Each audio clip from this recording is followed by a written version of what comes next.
All right, hello, this is Sybil, your skin fitness expert. I'm coming to you live from Los Angeles, California. If you are joining me from the replay, welcome. I am here today to talk to you about Sunburn SOS care. So that's post-care after you have burned yourself. This does happen, and I've actually gotten a lot of questions in the last few days about what to do after you have gotten a horrible burn, a skin rash, something like that post-burning. We prefer that you don't, and I did a a YouTube live on this last Thursday. So if you haven't watched that, please go check it out. So I did do one on that and how to avoid that. Please check it out, and that way you don't get a burn, because that's always the best policy. But if you happen to get a burn, listen, no crying over spilt milk. This has happened. Listen, it just happens. So what do? So the number one thing to remember is, if you have, for any reason, gotten a burn, understand that the burning continues for 24 hours. 24 full hours for that full burn to take effect. So you don't want to do anything radical for 24 hours. You want to make sure you get out of the sun as fast as humanly possible. You look down, you're like, ooh, I look like I'm getting red. Get out of Dodge. Get into the shade. Start getting that sunscreen out as fast as possible. Get out of the sun. You need to get out of the sun. The next thing to do, 2, put cool compresses, cool wet rags on you. You need to get the heat down. Imagine it is a burn. You are literally baking yourself. You are frying yourself. You've put yourself in a frying pan. You've burned yourself on a skillet. What do you do in that situation?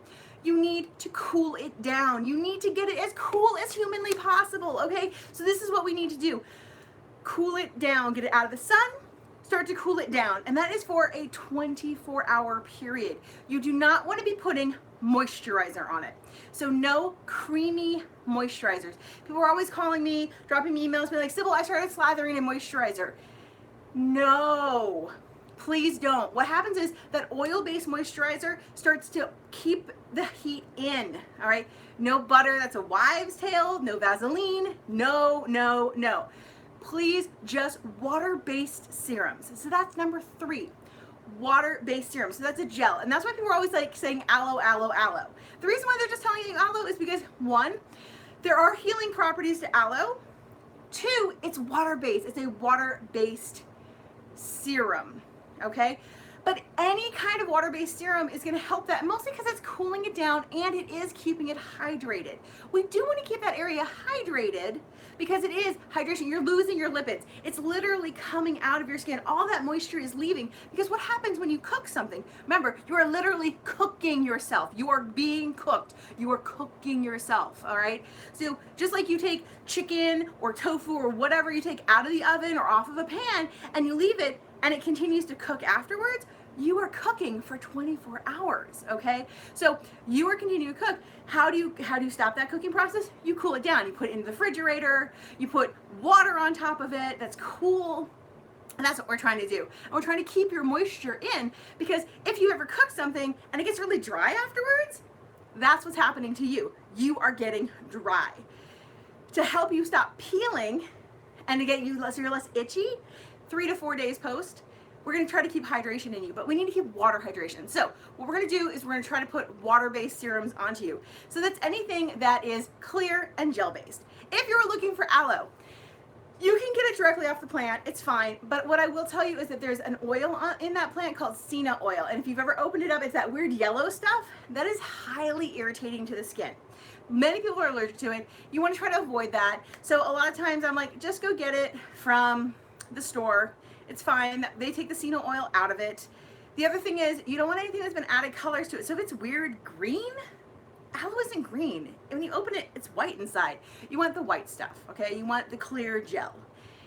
You can also use, if you're not allergic to bees, any of the bee products that are serum based, all right? So propolis is amazing for you. Any of the bee based products that are serum based, that have like bee stuff in them, okay, they're really good. So I sell Epicuren has an amazing bee one. I'm gonna have all down in the show notes. After that 24-hour period, you can put as much moisturizer on as humanly possible, because now you are trying to keep all the lipid-based moisturizer in your skin. any kind of deep hydration. And this is when you want to use like the deeper hydrants, anything that's like thick and rich and moisturizing. And the reason why is because you have lost all that moisture from the skin, so you're trying to keep it all in. I like Snail Filtrates, I like stem cells, I like to keep, you know, really thick moisturizer on. There's a really good one that's for burns that's called something of Egypt. I'm blanking on the name right now, but it's you can get it in any store. Bag balm is good. Lanolin will be okay. This is when you can use an Aquaphor, which is just whipped petroleum, but you want to make sure that there's a hydrant under it first, because that is not going to keep hydration in. You want it, that's just going to hold hydration. Okay, so Aquaphor is something, or a petroleum, it just keeps the skin occluded, which means that it's like a band-aid.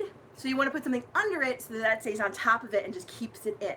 All right, so don't just be putting like Aquaphor on the skin without putting something under it first. So put maybe that gel on, wait for it to soak in, and then put the Aquaphor on top. All right, so this has been a little bit longer than I expected, but I get all the crazy conversations. Final thing I want to talk to you about is heat rashes. I've got a lot of questions about heat rashes, and I just want to talk to you about that for a second. Heat rashes are something where you get like a little bit of a like red bumps on the skin. Red bumps on the skin just mean that you have dropped your pH down, and maybe it's from sweat. It could just be from like irritation from your own skin. Also, treat it just like you would a sunburn. Just apply cool compresses, gel onto it, okay? Just like a sunburn. You don't need to put the moisturizer on. Just remember, you might still get a peeling effect from that, all right? Once you start peeling, do not peel your skin. You're gonna create scarring. It's gonna be irritated. Don't be crazy. All right. That is Solon talking to you all about your skin. Any questions? I'm here for you for questions. If you do wind up having any, please go ahead and post them down below. You can drop me a private message as well, though everyone always likes to hear about your questions. All right, I will see you next week. I am talking about skin supplementation, especially omegas, fish omegas.